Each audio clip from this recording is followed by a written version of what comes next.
Landunn Koyle with Thomas Helicopters, and I'm here to talk with you about how we rinse out our airplanes and get them ready for the next day of spraying. Every day when the airplane gets done, we want to check and make sure that the nozzles are ready to go for the next day.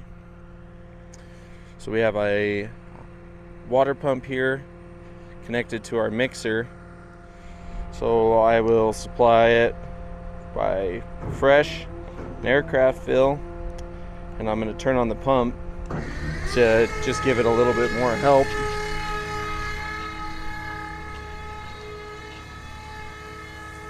And the nozzles are spraying right now, but there's not enough pressure to keep it going full bore. Turn this pump on.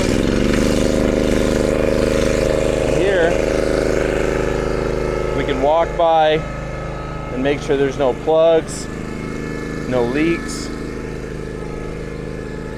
throughout the entire boom.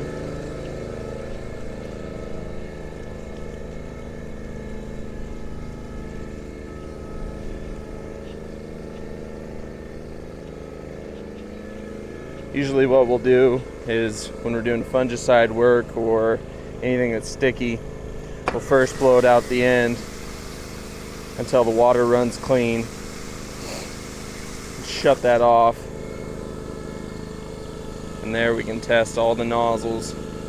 Make sure we have no leakers, no streamers, no plugs.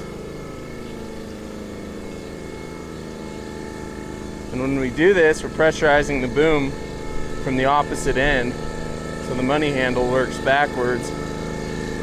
So we usually have a pilot in there operating the money handle, make sure there's no crud in the money handle as well.